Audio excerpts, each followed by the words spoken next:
Pakistan has wrapped up another impressive away series win, this time a whitewash in ODIs against South Africa, adding to their stellar tour that includes a T20 series victory as well. They've been on a roll in ODIs following series wins in Australia and Zimbabwe, with a few bumps along the way. South Africa, reeling from a crushing T20 series loss to India in November, had hoped for a comeback, but Pakistan's dominance in both formats spoiled their plans.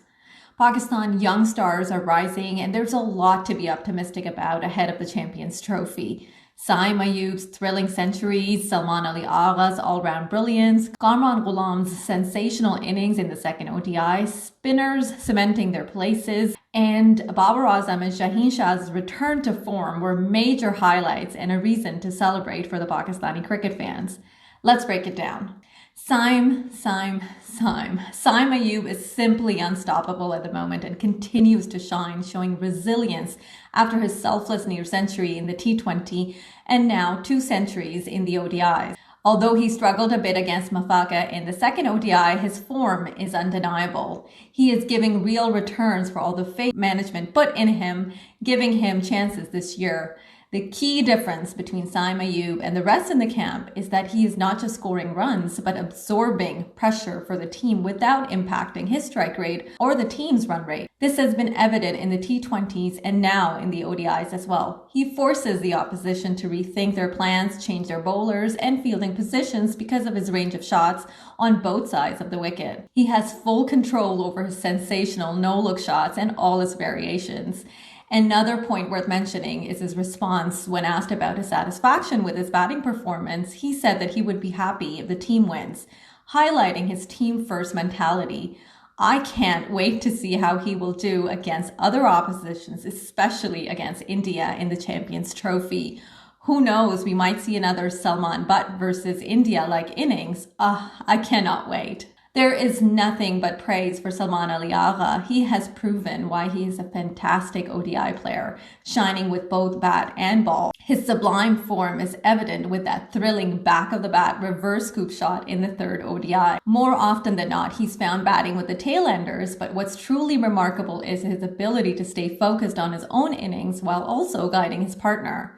If you've seen the videos of him chatting with Naseem Shah during the second ODI, you'll know exactly what I mean. He's not just batting, he's coaching too. This unique blend of concentration and leadership has been shown in several test matches already, making him stand out as a player who excels both individually and in supporting his teammates. He also stitched a crucial partnership with Tahir. Though fell short of his 50, he added some important runs to the scorecard.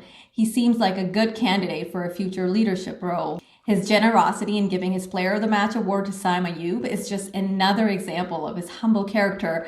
And let's not forget he bowled exceptionally well in the first ODI, providing early breakthroughs and a key wicket of Raziv van der Dusen in the second ODI. Kamran Ghulam played a sensational knock to set up a huge total in the second ODI, ensuring Pakistan won the series. He brought his 50 in style with a 6, showing the clarity in his approach, and his innings had everything Pakistan had been missing in terms of firepower in the middle order. Although he wasn't able to cash on the opportunity in the third ODI, but with more trust and backing from the management, he is certainly a great prospect for Pakistan and will be needed in the playing 11 going into the Champions Trophy. Babar's return to form, scoring back-to-back 50s in the series, is great to witness. He looked good in the first ODI and had a 100-plus runs partnership with Saim, posting a handy 50 in the third ODI. However, got out-caught the same way a few times now. In the second ODI, he helped lay the foundation for a big total with Rizwan. Rizwan is also in form, scoring back-to-back 50s, but failed to accelerate after reaching his 50 in the last ODI. Let's talk about the BABAR-RIZWAN batting approach in modern-day cricket. While it worked in the second ODI, setting up the platform for the middle order to accelerate, had the South Africans held catches, the game could have been very different. The real game changer was Kamran Ghulam's explosive innings, not Babar or Rizwan's steady approach. Some might argue that aggressive styles such as that of Saim Ayub, which keeps the momentum up, is risky, but Babar and Rizwan's slow, steady partnership comes with even higher risks, especially because more often than not, they get out when it's time to accelerate. When two set batters play slow and eat up deliveries, the moment they get out, the middle and lower order have no time to settle and are forced to slog. leading to a potential batting collapse. In contrast, when you look at Saim's calculated acceleration in the first and in the third ODI, he kept the momentum going, which allowed others to settle without rushing if and when he got out. Babar and Rizwan only managed 44 runs off 70 balls between the 11th and the 22nd overs in the second ODI. If you watch the game, you think they were on a different pitch compared to Kamran and Salman, who were firing. Rizwan even advised Kamran to stick to singles and doubles, while Babar took 95 balls for his 73 with a strike rate of 77. While Babar-Rizwan's approach can be effective, the risk of failure is high, as they get out when it's time to up the ante and rely on young, inexperienced players to accelerate. ODI cricket isn't T20, but not every opponent will drop catches or misfield. They'll dry up the singles, forcing risky shots and leaving the team vulnerable. If I may add, perhaps it's time for Rizwan to consider batting lower in the order to balance the team's approach. His experience and contributions are undeniable, but as a leader now, his role could shift from being a key batsman to more of a mentor, creating space for emerging players to thrive around the likes of him and Babar. Much like Babar did for Rizwan by moving him up the order, Rizwan could now do the same for the next generation. I'm not suggesting these young players aren't capable, but simply sharing the pitch with someone like Babar can do wonders for their confidence and development at the international level. Rizwan's success in away series and his vast experience means he could still make a significant impact lower in the order, or at least be flexible enough to shuffle himself while allowing players like Kamran Ghulam and Irfan Niazi the chance to establish themselves higher up, where they can find their rhythm and build stability. Pakistan's batting order and consistency remains a bit of a concern, but looks much better than the recent past.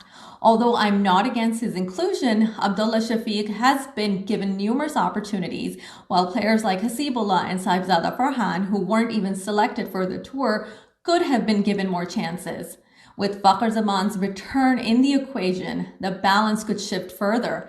But can we take a moment to appreciate that catch Abdullah Shafiq took, racing in from the boundary and diving forward to get Fortune out? Perhaps we forgive his 3 ducks in a row because of this. And if I recall correctly, Haris could have taken a similar catch, I think in the first or the second ODI, but didn't even attempt. Now on to Pakistan's bowling. Shaheen's 4-wicket haul was especially impressive in the second ODI, even if DRS played a crucial role in overturning a couple of decisions.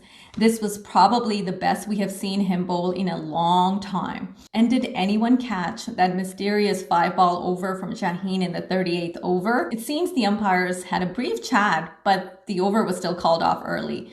What's the story there? Shaheen was expensive in the third ODI, but dismissed the danger man Clausen, who is probably feeling dejected and filled with sorrow after single-handedly trying to close in the gap for South Africans to no avail in each ODI. He also picked Tony de Zorzi with a good bouncer, which was good to watch as he tested Zorzi when he was looking to accelerate. Naseem Shah also had a solid series, dismissing Bavuma in 2 of the 3 games, though he would likely be disappointed with his fielding. But can we talk about Naseem Shah's batting in the first ODI? He has repeatedly shown he can handle pressure with composure, playing smart cricket in nail-biters and difficult situations. And the back and forth between him and Salman Ali Agha, which really makes fans drawn to this team, demonstrates his awareness and sense of game. Abrar Ahmed is a great find and has been performing consistently over the past few matches. The fact that he was benched throughout the T20 World Cup is heartbreaking. He is a thinking bowler and deserves a permanent spot in the lineup.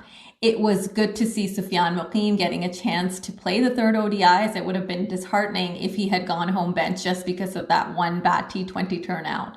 Especially when someone like Haris Rauf, who's gone wicketless and expensive, remains a fixture in the fast bowling lineup. It was a dream start for Sufyan, getting Markram's wicket on the very first ball, despite going for runs after. Sufyan took 2 crucial wickets in 1 over to seal the 3-0 victory for Pakistan. Fast bowlers, though expensive in the third ODI, did contribute, with Hasnan being the most economical of the lot.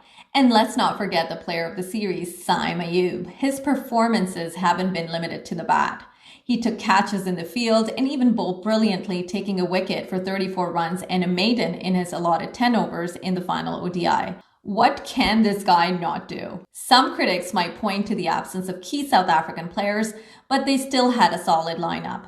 The decision to bowl first in the second ODI by Bavuma seemed puzzling, especially after Kamran Ghulam's explosive innings shattering their expectations. Bavuma would probably want to forget the entire second ODI altogether, considering his little contribution with the bat, sloppy fielding, and average captaincy resulting in a series loss. South Africa's struggles were evident in their poor batting and sloppy fielding, which contributed to the whitewash. Rassie van der Tussen has also been struggling to find his form in the ODIs for quite some time. David Miller was unlucky in the third ODI, but that was a great catch by Rizwan. Miller deserves a special mention for that unbelievable low catch he took in his fingertips, running in and diving to dismiss Irfan Niazi in the second ODI. Klaasen, South Africa's lone warrior, fought valiantly in every match, scoring consistently and almost single-handedly leading his side. His efforts deserve special mention, especially his outstanding knock of 97 in the second ODI.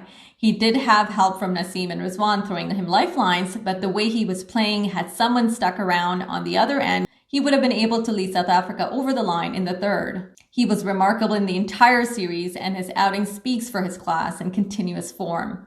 Marco Jansen was expensive in the second ODI, but dismissed Abdullah Shafiq with a beauty. His height not only gives him the advantage to create extra bounds, but also gives him an edge in taking catches, like the way he grabbed one off of Tayyip Tahir standing at 6'8". The youngster Mafaka, going at speeds above 145, is a great find as a bowler for South Africa. The passion he brings to fast bowling is a treat to watch. Pakistan would definitely be the happier bunch, and things are starting to look positive for them, especially with the build-up to the Champions Trophy, which is now just 2 months away, whereas South Africans, in the midst of injuries, have some homework to do in all areas. Poor show with the bat and on the field resulted in a whitewash for them. These two teams faced each other again in the Tri-Nation Series in Pakistan, with New Zealand before the big stage at the Champions Trophy. For Pakistan, the team's flexibility and consistency will be the key moving forward. And South Africans can surely bounce back, but I'm sure they are now focused on causing serious damage in the two tests coming up against Pakistan in the race towards the World Test Championship Finals. That's all for now. Thank you for sharing your thoughts and comments. Keep them coming. I will see you in my next video. Until then, take care.